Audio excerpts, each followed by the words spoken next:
नमस्कार, स्वागत है आपके एनबी न्यूज में और मैं हूं आपके साथ रुचिका रावत और आप देख रहे हैं अपनों उत्तराखंड। मुख्यमंत्री पुष्कर सिंह धामी की अध्यक्षता में हुई मंत्रिमंडल की बैठक संपन्न हो गई है। बैठक में कुल 4 प्रस्तावों पर मुहर लगी है। वहीं मंत्रिमंडल की बैठक संपन्न होने के बाद सूचना महानिदेशक बंशीधर तिवारी ने ब्रीफिंग कर कैबिनेट के प्रस्तावों की जानकारी दी। बैठक में कैबिनेट मंत्री गणेश जोशी, सुबोध उनियाल और सौरभ बहुगुणा और धन सिंह रावत मौजूद रहे।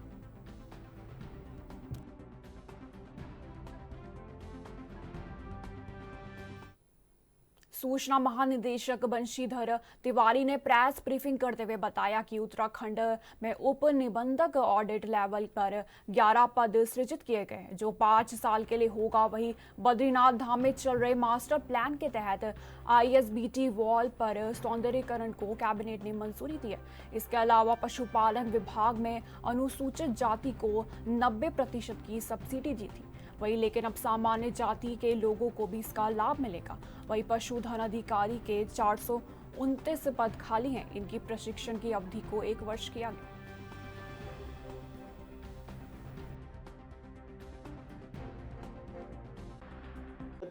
पशुधन प्रसार अधिकारी, इनके 429 पद रिक्त हैं। 429। हाँ, इनकी जो भर्ती प्रक्रिया है, इनका जो प्रशिक्षण की अवधि है, ये 2 वर्ष है। तो हरियाणा भेजने में, एग्ज़ाम कराने में और 2 साल की ट्रेनिंग करने में, चयनित होकर के आने में पूरे 4 साल लग जाते हैं। तो जो प्रशिक्षण की अवधि है उसको घटा करके 1 साल कर दिया गया है। हाँ, 1 साल कर दिया गया है ताकि 2 साल में ही पशुधन प्रसार अधिकारी ये जो होते हैं ना, पशु चिकित्सा अधिकारी, उनके नीचे होते हैं। हाँ, तो बस इतना ही है।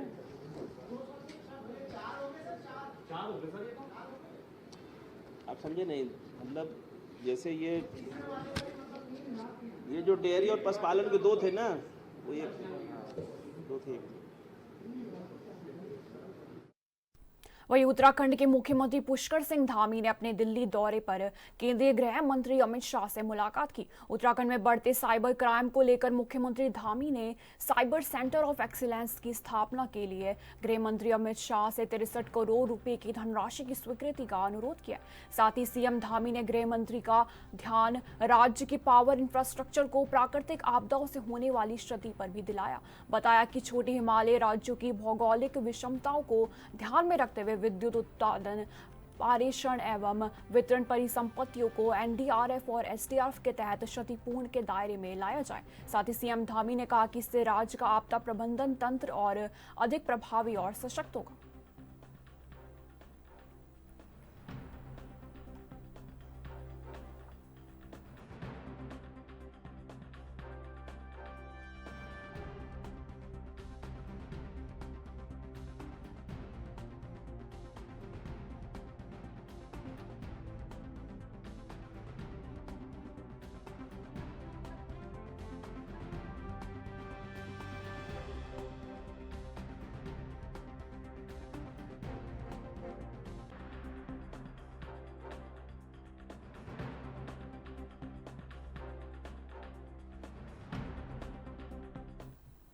वही मुख्य सचिव आनंद वर्धन की अध्यक्षता में उत्तराखंड नागरिक उड्डयन की समीक्षा बैठक हुई। बैठक में मुख्य सचिव ने प्रदेश में वर्तमान समय में हवाई सेवाओं के संचालन की वर्तमान स्थिति तथा हवाई कनेक्टिविटी के विस्तार से संबंधित एयरपोर्ट और हवाई पट्टी निर्माण और इसके विस्तार की प्रगति की जानकारी ली।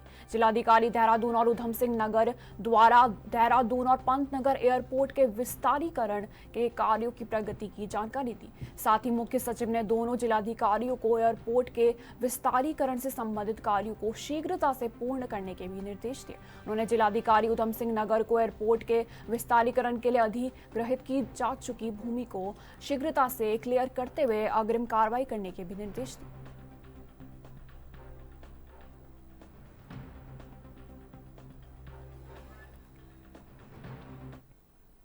उत्तराखंड में 2026 में होने वाली नंदा देवी राजजात यात्रा की तैयारियां तेजी से शुरू हो गई हैं। आपको बता दें, मुख्यमंत्री पुष्कर सिंह धामी ने अधिकारियों के साथ वर्चुअल बैठक कर तैयारियों में तेजी लाने के निर्देश दिए। साथ ही उन्होंने सभी विभागों को आपसी समन्वय से काम करने और जनप्रतिनिधियों से सुझाव लेने को भी कहा है। यात्रा मार्गों को बेहतर बनाने और श्रद्धालुओं के लिए उचित व्यवस्था करने पर भी जोर दिया गया।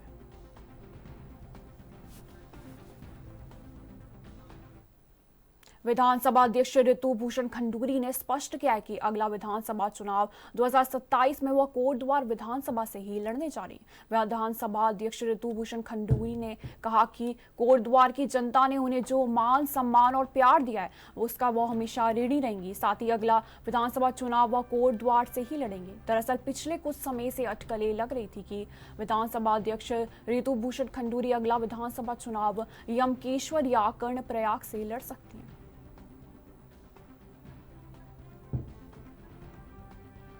सीट नहीं बदलने जा रही हूँ। मेरी पार्टी मुझे जहाँ बोलती है मैं वहाँ जाती हूँ और मुझे पूर्ण विश्वास है कि मैं कोटद्वार से ही लड़ूंगी। और विधानसभा अध्यक्ष होने के कारण मुझे लोग बुलाते हैं। मेरे पिताजी का इतना सम्मान और उनको इतना प्यार मिलता है कि शायद उनकी छवि मुझ में देखते हैं, लेकिन मुझे बुलाते हैं जगह जगह और मैं जाती हूँ और बहुत आनंद आता है देख के। अभी मैं वाण तक पहुंची, थराली में कल्पेश्वर महादेव गई, उर्गम घाटी में, तो अच्छा लगता है। अपने जो लोग हैं उनको मिलकर बहुत आनंद आता है। लेकिन मैं हूँ उत्तराखंड में आगामी त्रिस्तरीय पंचायत चुनाव को लेकर भाजपा ने अपनी रणनीति को अंतिम रूप दे दिया।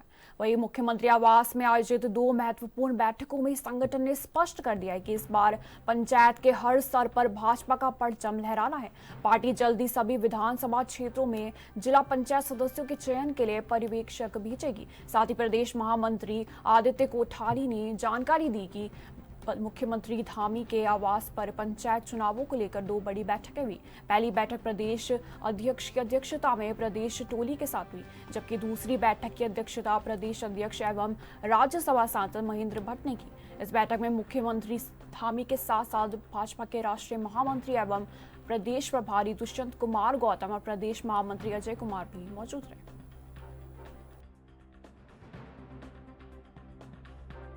राज्य चुनाव आयोग के द्वारा त्रिस्तरीय पंचायत चुनाव की तैयारी पूर्ण कर ली गई है और जो अनंतिम आरक्षण जारी हुआ था उस पे आज और कल 2 दिन आपत्तियों पर सुनवाई हो रही है और तुरंत दो दिन के तुरंत बाद अनंतिम आरक्षण जारी हो जाएगा। और अनंतिम आरक्षण जारी होने के तुरंत बाद ऐसी संभावना है कि राज्य चुनाव आयोग के द्वारा चुनाव की घोषणा कर दी जाएगी। तो भारतीय जनता पार्टी भी पूरी तरह से तैयार है। पार्टी ने इसके लिए प्रत्येक विधानसभा स्तर पर 2-2 लोगों को पर्यवेक्षक के तौर पर हम लोग भेज रहे हैं। प्रदेश स्तर पर भी हमारी एक कमेटी बनी है और राज्य में पंचायत चुनाव की घोषणा होने के बाद हम लोग जिला पंचायत सदस्यों को समर्थित प्रत्याशी घोषित करेंगे, क्योंकि पंचायत चुनाव में पार्टी का चुनाव चिन्ह नहीं होता है, वो स्थानीय चुनाव चिन्ह उसमें मिलते हैं। तो हम जो भारतीय मुख्यमंत्री पुष्कर सिंह धामी ने 2026 की नंदा देवी राजजात यात्रा की तैयारियों में तेजी लाने के निर्देश दिए। आपको बता दें, उन्होंने दूर संचार, डिजिटल ट्रैकिंग और हेल्पलाइन व्यवस्था पर भी जोर दिया है। वहीं सीएम ने सुरक्षा, हेली एम्बुलेंस और उच्च स्तरीय समिति के गठन की बात भी कही है। उन्होंने सभी विभागों को समन्वय से काम करने और हिताधिकारियों से सुझाव लेने के लिए कहा।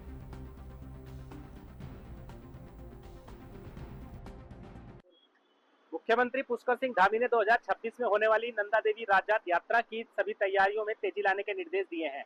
उन्होंने कहा है कि यात्रा में दूरसंचार और व्यवस्थाओं के साथ ही डिजिटल ट्रैकिंग सिस्टम भी बनाया जाए। यात्रियों की सुरक्षा और यात्रा से संबंधित जानकारी के लिए हेल्पलाइन नंबर भी जारी किया जाए। साथ ही साथ यात्रा के दौरान हेली एम्बुलेंस की जो व्यवस्था है उसको भी कहीं ना कहीं सुनिश्चित करने की बात उन्होंने कही है।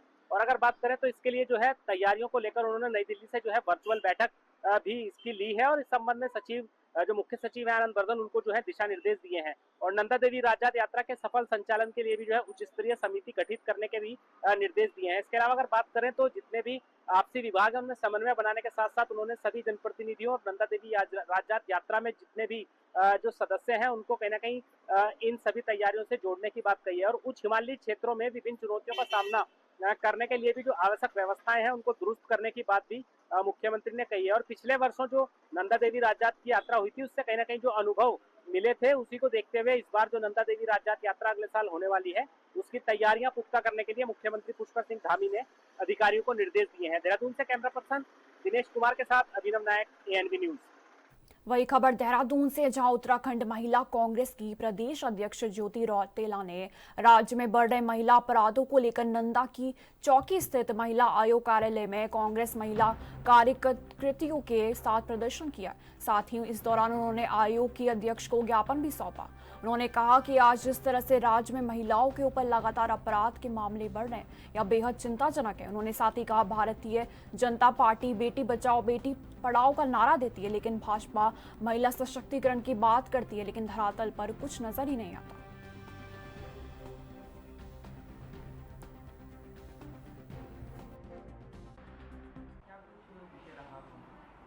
देखिए, लगातार उत्तराखंड में जिस तरीके से महिलाओं के ऊपर अत्याचार, बलात्कार, दुराचार, उत्पीड़न की घटनाएं बढ़ती जा रही हैं और जिसमें महिला आयोग, बाल आयोग बिल्कुल चुप्पी साधे हुए हैं, उसके अगेंस्ट ये प्रदर्शन था। क्योंकि आपने देखा होगा कि अगर कोई धर्म विशेष का कोई केस होता है तो महिला आयोग भी पहुंच जाती है, बजरंगी दल, करणी सेना सब जगह पहुंच जाते हैं। लेकिन अगर भाजपा के लोग इन्वॉल्व हैं, जैसे कि आपने देखा होगा हरिद्वार में भाजपा की पूर्व जिला अध्यक्ष अनामिका शर्मा ने इस समाज को कलंकित करने वाला काम किया। उन्होंने अपनी 13 साल की बेटी को शराब पिलाकर अपने दोस्तों को सौंप दिया। उनके साथ बलात्कार और दुराचार की घटना हुई। हरिद्वार में एक 4 साल की बच्ची के साथ बलात्कार की और उनकी हत्या हुई है। लेकिन उसमें महिला आयोग, बाल आयोग पूरी तरीके से चुप है। 3 दिन पहले राष्ट्रीय अध्यक्ष महिला आयोग की आई हुई थी और वो भी इस पर कोई भी एक शब्द नहीं बोली। वो गई, प्रशासन से मिली, लेकिन उन्होंने पीड़ित बच्ची से मिलने की कोशिश तक नहीं करी। इसके खिलाफ हम लोगों ने आज धरना प्रदर्शन करा। हमने बोला कि आप संवैधानिक पद पे हैं, बैठे हुए हैं, आप सरकार के पपेट बन के मत रहिए। आप जैसे सरकार चाह रही है वैसे मत करिए। आप लोगों को इन पदों पर इसलिए बिठाया गया सरकार द्वारा कि अगर प्रदेश में किसी भी तरीके से महिलाओं के ऊपर, बच्चों के ऊपर अपराध बढ़ते जा रहे हैं तो उसका आप संज्ञान लें और पीड़ित परिवार से मिलें और उसमें उचित कार्रवाई करें, जो कि न महिला आयोग कर रही, न बाल आयोग कर रही। ये लोग बिल्कुल जैसे भाजपा की सरकार चाह रही वैसे ही इन लोगों का कृत्य है। इसके खिलाफ ये धरना प्रदर्शन था। वही उत्तराखंड परिवहन निगम की प्रबंध निदेशक रीना जोशी ने काठगोदाम स्थित निर्माणाधीन रोडवेज बस टर्मिनल और वर्कशॉप के निरीक्षण पर पहुंची। इस दौरान उनके साथ विभागीय अधिकारी भी मौजूद रहे। निरीक्षण के दौरान SD जोशी ने निर्माण कार्य की धीमी प्रगति पर असंतोष जताया। उन्होंने अधिकारियों को स्पष्ट निर्देश दिए कि सरकार द्वारा स्वीकृत 67 करोड़ के बजट का सही उपयोग सुनिश्चित करते हुए निर्माण कार्य को शीघ्रता से पूर्ण किया जाए। बस टर्मिनल परिसर में वर्कशॉप, रीजनल ऑफिस और बस संचालन की महत्वपूर्ण सुविधाएं प्रस्तावित है। साथ ही कार्य की रफ्तार संतोषजनक नहीं पाई गई। इसके अतिरिक्त बस चालकों की भारी कमी की समस्या पर उन्होंने कहा कि परिचालकों की कमी को दूर करने के लिए शासन स्तर से शीघ्र कार्रवाई की जाएगी। अभी आज मैंने ये काठगोदाम बस टर्मिनल और वर्कशॉप का निरीक्षण किया। वहाँ पे RM वर्कशॉप भी बन रही है, रीजनल वर्कशॉप भी बन रही है, तो उसका निरीक्षण किया। तो काम अभी प्रगति नहीं चल रही है, असंतोषजनक है। तो इसके लिए उनको निर्देशित किया है कि चूँकि फ़ंड हम लोग ऑलरेडी रिलीज़ कर चुके हैं, तो उसको उनको निर्देश दिया है कि उसको जितने भी काम पेंडिंग है उसको तत्काल पूरा करें, ताकि हमारा जो यहाँ पे से ऑफिस भी शिफ्ट होने हैं और बस के संचालन भी वहाँ से शुरू होने हैं, तो वो यथाशीघ्र शुरू किए जा सकें। नहीं, ये कंस्ट्रक्शन का वर्क है, क्योंकि यहाँ पे ऑलरेडी वर्कशॉप भी चल रही थी, संचालन भी चल रहा था, तो इनको थोड़ा सा शिफ्ट वाइज करना पड़ा था। बाकी ऐसा कोई डिले नहीं है। मतलब कंस्ट्रक्शन में जो डिले होता है, थोड़ा बारिश की वजह से इन लोगों ने बताया कि थोड़ा सा डिले हुआ है, लेकिन इनको निर्देश दिया जा चुका है कि उसको तत्काल पूरा करें। प्रॉब्लम नहीं, इनको फंड टाइमली ही मिला है सबको। यहाँ पे जो भी कुछ हमें समस्याओं का से अवगत कराया है कि यहाँ पे कुछ परिचालक कम है, तो इसके लिए भी इनको बताया कि हम जल्दी ही परिचालक भी देंगे और जितनी भी बसों के हमारे ऑफ रूट हो रही हैं उनके भी सामान भी उपलब्ध कराएंगे, और ताकि हमारे सारे वक्त हो चुका है छोटे से ब्रेक का, फौरन लौटेंगे।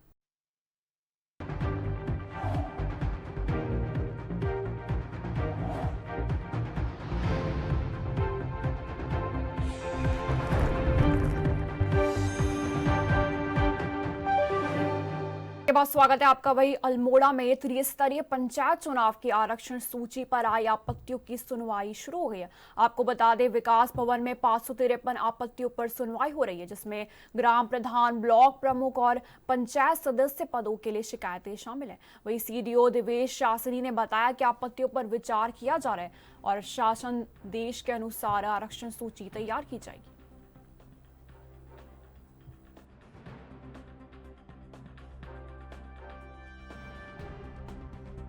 कि जो सरकार ने जो प्रथम चक्र शुरू किया है, इससे जो नवयुवक हैं, जो हमारे भावी राजनीति में आगे आकर के अपने समाज के लिए काम कर सकते थे, उनके साथ सरकार ने सही कार्य नहीं किया है। क्योंकि कई ऐसी ग्राम पंचायतें, क्षेत्र पंचायतें और जिला पंचायत क्षेत्र हैं जहाँ की आप दोबारा लोगों को वही पद जो है आपने पुनरावृत्ति करी है, जबकि होना ये चाहिए था कि आपने क्रम वाइज पिछले 4 क्रम को देख करके सही दिशा में। देखिए, जितने हमारे 1160 जो ग्राम पंचायतें हैं, हमारे अभी सारे उसमें रिजर्वेशन फिक्स की गई है। कितनी एससी महिलाओं का होना है, कितने एससी पुरुष का होना है, लाइक कोई सभी कैटेगरीज की रिजर्वेशन फिक्स करके एक लिस्ट प्रकाशित की गई थी, जिसके लिए अभी हम लोग आपत्ति ले रहे हैं। उन आपत्तियां हमारे द्वारा मेल द्वारा भी ली गई, लिखित आपत्तियां भी ली गई। कल जितनी भी हमारे पास आपत्ति थी, हम सभी को आज बुलाया गया, कल भी हमारे पास समय है। उन आपत्तियों को हम लोग लिखित जवाब भी दे रहे हैं और हम लोगों को ये भी समझा रहे हैं कि रिजर्वेशन करने का क्या बेसिस है। जो हमारी सरकार द्वारा जियो निकाला गया है, उसमें क्या क्रम के हिसाब से हमने किस मेथोडोलॉजी के हिसाब से रिजर्वेशन की है, और अगर उस मेथोडोलॉजी के हिसाब से किसी को भी कोई शंका है तो हम उस शंका को दूर करने के लिए यही आज हमने बैठक। और वही कांग्रेस कार्यकर्ताओं ने मुख्यालय पौड़ी में भाजपा प्रदेश प्रभारी दुष्यंत कुमार पर केदारनाथ हेलीकॉप्टर दुर्घटना के बारे में गलत बयानबाजी का आरोप लगाया। कांग्रेस कार्यकर्ताओं ने बयान की निंदा करते हुए दुष्यंत का पुतला दहन कर अपना विरोध दर्ज किया। साथ ही आयोजित विरोध प्रदर्शन में जिला अध्यक्ष विनोद नेगी ने कहा कि भाजपा के प्रदेश प्रभारी दुष्यंत गौतम की केदारनाथ हेलीकॉप्टर दुर्घटना पर अनर्गल बयानबाजी सरकार की लापरवाही व संवेदनहीनता को दर्शाती है। उन्होंने सरकार से प्रदेश में बढ़ती हेलीकॉप्टर दुर्घटनाओं पर संजीदा होकर मंथन करने की मांग की है।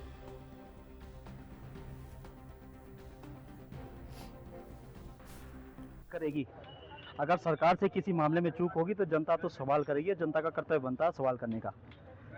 ये उन लोगों का कर्तव्य बनता है जो इस सरकार को चला रहे हैं कि वो जनता को किस तरह से संतुष्ट करते हैं, उनके सवालों को किस तरह से जवाब देते हैं। पिछले 40 दिनों से उत्तराखंड में चारधाम यात्रा सुचारू रूप से चल रही है और सरकार तमाम सेकियां झाड़ रही है कि हमने यात्रा रोड में सारी व्यवस्थाएं दुरुस्त कर रखी हैं। अगर यात्रा रोड में सारी व्यवस्थाएं दुरुस्त हैं तो ये जो हेली व्यवस्था है केदारनाथ में, आज लगातार 5वीं दुर्घटना ये वहाँ पर हो गई है और कई लोग अकाल मृत्यु पा चुके हैं। मैं ये कहना चाहता हूँ कि सरकार इस तरफ ध्यान क्यों नहीं दे रही है। हेली सेवाओं पर कहीं ना कहीं जो भी दखलंदाजी होगी वो निश्चित रूप से सरकार की होगी। जो भी कंपनियां वहां पर आ रही हैं तरह तरह की, तो जो है वो बिना सरकार के मार्गदर्शन के तो नहीं आ रही हैं। तो मेरा ये मानना है कि सरकार को गंभीर होना चाहिए और इस पर ध्यान देना चाहिए कौन सी कंपनी इसके लिए उपयुक्त है। केदारनाथ क्षेत्र में लोग बड़ी श्रद्धा भाव से आते हैं केदारनाथ जी के दर्शन करने के लिए, और इस तरह से लगातार 4-5 दुर्घटनाएं हो गई हैं, हेलीकॉप्टर गिर गए हैं और काफ़ी संख्या में लोगों की अकाल मृत्यु हो गई है। इस पर सरकार को बड़ी गंभीरता से सोचना चाहिए और इन दुर्घटनाओं का प्रतिकूल प्रभाव सारे देश में पड़ रहा है और यात्रा पर भी इसका प्रतिकूल प्रभाव पड़ रहा है। हमारी जो यात्रा है 4 धामों की, इससे उत्तराखंड के लोगों की रोजी रोटी जुड़ी हुई है, रोजगार जुड़ा हुआ है, और ये इस तरह की जो हेलीकॉप्टर की घटनाएं लगातार हो रही हैं, इसका प्रतिकूल प्रभाव रोजगार पर भी पड़ रहा है, यात्रा भी पड़ रहा है, और सारे देश में भाजपा के द्वारा जो ये यात्रा व्यवस्थाएं की गई हैं, इसके प्रति भी लोगों को में संदेह पैदा हो रहा है। मैं तो कहता हूं जनता को गंभीरता से सोचना चाहिए, इस सरकार के खिलाफ गंभीर होना चाहिए और ऐसी सरकार। वही कांग्रेस के पूर्व प्रदेश अध्यक्ष गणेश गोदियाल ने प्रदेश की भाजपा सरकार के कार्यकाल को भ्रष्टाचार पोषित बताया। गोदियाल ने प्रदेश सरकार के कैबिनेट मंत्रियों पर आय से अधिक संपत्ति जोड़ने और अनियमित भ्रष्टाचार करने का आरोप लगाया। कांग्रेस के पूर्व प्रदेश अध्यक्ष गणेश गोदियाल ने कांग्रेसियों के साथ पत्रकार वार्ता भी की। उसमें उन्होंने कहा कि सरकार भ्रष्टाचार के मामले में तमाम रिकॉर्ड तोड़ रही है कि प्रदेश की जनता ने बड़ी उम्मीदों और बहुमत के साथ 2017 और 2022 में अपने प्रश्नों का हल निकालने के मकसद से भाजपा सरकार को चुना था। केंद्र की स्थिति को देखकर जनता ने मतदान किया और दिल्ली से आने वाले भाजपा नेताओं के डबल इंजन की बातों पर जनता ने भरोसा भी जताया। मैंने देखिए अभी कुछ दिन पहले 4-6 दिन पहले की बात है, ज़्यादा लंबी नहीं, 4-6 दिन पहले ही मैंने सरकार को चेताया था, आगाह किया था। उस समय 30-35 दिन में 4 दुर्घटनाएं हो गई थी, अब 40 दिन में 5 दुर्घटनाएं हो गई। उस दिन तक कोई जनहानि की बात नहीं थी और मैंने सरकार को कहा था कि सरकार इन रेगुलेटरी अथॉरिटी को टाइट करें, जो इन हेली सेवाओं को इन पर नज़र रखती है उनको टाइट करें। और उसके बाद इन हेली सेवाओं, अब आप बताइए, नियम ये है कि 6 बजे के बाद उड़ाने होंगी, 5:30 बजे एक्सीडेंट हो गया, इसका मतलब वो हेलीकॉप्टर कितने बजे से उड़ान भर रहा था, किसकी परमिशन थी? और इस बात से ये स्पष्ट होता है कि यहाँ भी सरकार भ्रष्टाचार में डूबी हुई है। सरकार हेली सेवाओं द्वारा, हेली सेवा की जो कंपनियां हैं, इन कंपनियों के द्वारा जो उन्हें सुविधा मिल रही होगी, इस सरकार को जो सुविधा मिल रही है अनेक रूपों में, उस सुविधा के बदले यात्रियों की जान को जोखिम में डालकर उन्हें कुछ भी करने की छूट दी गई है। ये एकमात्र कारण है। फिलहाल इस बुलेटिन में मेरे साथ इतना ही। बने रहिए एनबी न्यूज़ नेशनल के साथ। नमस्कार।